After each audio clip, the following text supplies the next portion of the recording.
Yes, what's going on YouTube? Back here with another video. I'm actually gonna be pulling out the FRS today. As you can see, it's chilly, but it's a nice sunny day. You know, it's not too bad.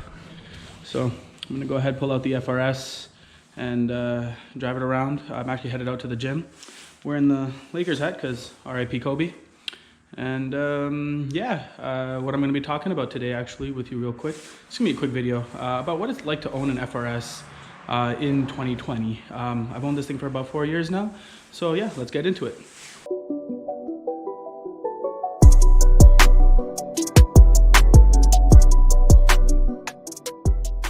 All right, here's the first cold start in probably about a month, so let's do it.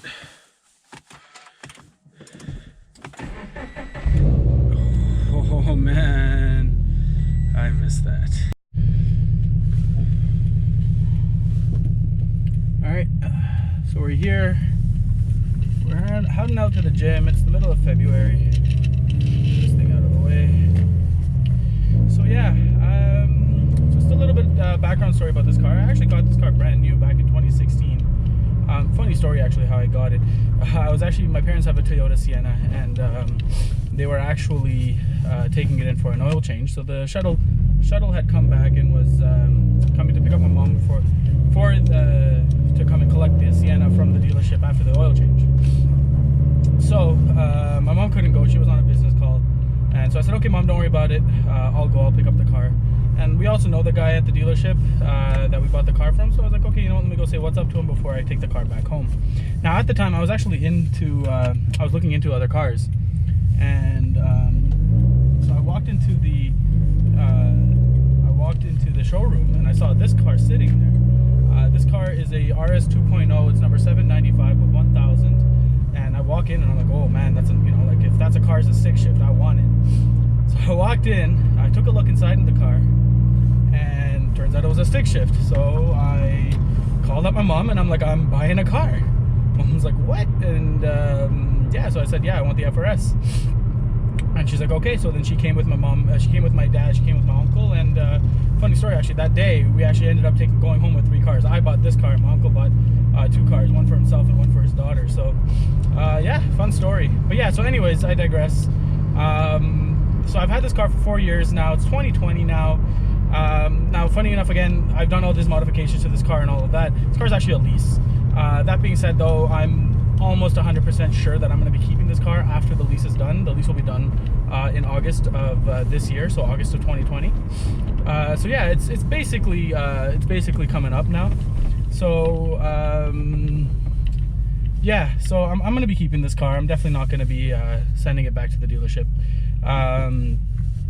So yeah, now what it's like to own an FRS in 2020. Now, I have taken this car to my fair share of track days. I have taken this car to my, I've taken it to, the back roads. It's an amazing car when you're taking it on autocross or to the track. I'm here in Toronto, or just north of Toronto, so I often go to Cayuga. That's really the only track I've ever been on with this car anyways. So it's a great car around the track.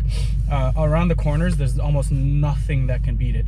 Now, the common complaint with this car, and I'm sure as all of you already know, the problem is the straight line speed. It's slow, even after all the modifications that I've done. So I have headers, I have a full exhaust, I have a tune, I have everything. Even then, I'm at best maybe around 190 to 200 to the wheels, which, I mean, it's good, it's all right, but the problem was when a Honda Accord pulls up next to you and they can beat you on a drag race. Now, I don't endorse any of that, but it definitely can happen, and that's kind of the annoying part. So with this car, as great and as fun as it is to drive, it is slow. Now, that being said, the beauty of this car and the reason why I love it, and the reason why I'm most likely keeping it and not trading it in, is the ease of working on this car. There's probably no car in the world that is easier to work on than this car.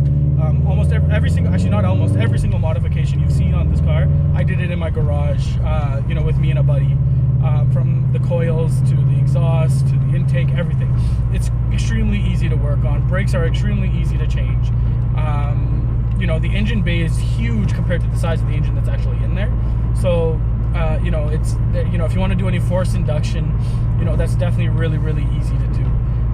You know, that's honestly one of the massive benefits. It's easy to maintain, and because it's easy to maintain, it's cheap to maintain. Yeah, I could go get a V8 Mustang, no problem. But one, it's gonna drink gas like it's nobody's business, and also it's gonna, you know, it's just not, it's a heavier car, it's a bigger car, and it's just not as easy to work on. So yeah, that's one of my biggest things about this car. And honestly, I do love this car. You know what? I have been thinking about doing some form of forced induction. You know, stay tuned for all of that. I don't know yet. You know, I'll explain to you guys a little bit more about my background story and as to why I can't do the forced induction just yet. But definitely leaning towards supercharging, only because it's more reliable, it's cheaper. And plus I daily drive this car in the summers. It's the winter right now, we're in the middle of February, so you know, I definitely park it in the winters. But yeah, no, during the summers, it's definitely, you know, my go-to. I love driving this car every day. So yeah, let me know down below, you know, if you own an FRS, what you think about, you know, the FRS. You know, did you get rid of yours, and why you got rid of yours? I still do love this car. I think that this car in the near future, especially with electrification coming in, it's not, you know, this car might even become a collector's item. I don't ever anticipating it appreciating quite like the, you know, the 97, 95 to 2002 Toyota Supra did. But, you know, it's definitely a car that's going to hold its value. Yeah, and, you know, stay tuned for more videos on cars. I'm going to be getting into, you know, whether you should lease or finance, you know, all the different aspects of the ownership. I bought my car from a dealership here in Markham called Don Valley North Toyota, and you know, even with all the modifications on my car, I've still taken the car to the dealer to get warranty fixes done, and they haven't given me any issues. So I would imagine that's pretty much the same across the board. They didn't try to blame it on the modifications or anything like that, which was nice. Like one common problem with the FRS is the windows and how they tend to scratch. A lot of people have had this issue. So yeah, I took it in, they replaced the windows, you know, they re-tinted them for me, so that kind of worked out. One downside to the FRS is, or another downside to the FRS is it takes premium fuel, which is a little bit of a pain. And another thing is that you're definitely gonna want to change the tires on this car, because the stock tires, the Michelin Primacy, I don't even know what they're called. They're trash tires. They're absolute garbage. So I would definitely recommend changing those. But yeah, you know what? This is honestly all in all, it's a great car to drive. It's a great car to drive every day. Amazing around the corners. And even in a straight line, although it is slow, it's not that bad. 0 to 60 is still in and around the 6 to 6.5 range. So it's really good. So yeah, you know what? Yeah. So I hope you really enjoyed this video. If you are looking into an FRS, feel free to leave a comment down below as well. Feel free to DM me or anything like that. Follow me on Instagram at Doolies_FRS. You can reach out to me over there too. If you want any advice, if you want to know what to look for in an FRS, if you want to know if it's something that's worth buying, definitely reach out to me. Definitely leave a comment down below, and I'll definitely get back to you on what it's like and what you should be looking for. These are amazing cars, great beginner cars if you want to learn how to drive a rear-wheel drive, and even a stick shift. The stick shift is a little unforgiving compared to something like a Mazda 3, which is my winter beater.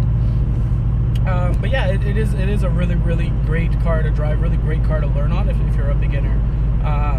And the beauty about this car is that it'll actually grow with you. If you want, you know, you want to start getting into more advanced stuff, you can start modifying. You can do forced induction. You know, there's cars out there. I think TJ Hunt's is pushing like 700 horsepower at the wheels right now, which is nuts. You know, I don't know if mine will ever get to that level, but yeah, you never know. But yeah. So stay tuned. You know, along with the sneaker content that I have, I am going to start doing a lot more car content. Stay tuned for a video I'm going to be doing on my Mazda 3, which is my winter beater, and what that's like, and you know, what it's like, and you know, how affordable is it to keep a second car as a winter beater, and other, you know, things that you can do to kind of mitigate those expenses. Now, another amazing thing about this FRS is the aftermarket support. And what I mean by that is, it's not that there's a ton of parts available, but there's a ton of used parts available. So I would definitely, if you just got your FRS, definitely look into that. My headers, I have JDL unequal length headers, and these are $1,200 normally plus tax. And here in Canada, tax is 13%. So $1,200 plus 13, you know, you can add another $150 onto that. So that's around $1,400 bucks. If my math is correct. Correct me down below if I'm wrong. My math isn't the greatest. But you know, they so the aftermarket support, and I actually ended up getting them for $600. Some guy was looking to get rid of them. I'm like, yeah, you know what? I'll take them off your hands. Slapped them on, put on the tune, and there you go. Just like that, the torque dip was gone. So yeah, that's another thing that I would definitely keep an eye out. You know, get onto all of your local forums. You know, I'm on a Facebook group for the GTA 86 owners, and you know, I see a ton of stuff on sale there. And yeah, so a lot of the parts that I have here, a lot of the parts that I have on this car are used. And you know, you save a lot of money that way, and especially if you install them on your own, you save even more. Thank you so much for watching this video. Give it a giant thumbs up. It really helps out the channel a lot. Subscribe, hit that notification bell. Keep an eye out on all the future content. We're definitely going to have some videos coming out on the winter beater that I have. You know, mods to do in 2020 to your FRS. You know, and other stuff like that. So stay tuned. Hope you have a wonderful day.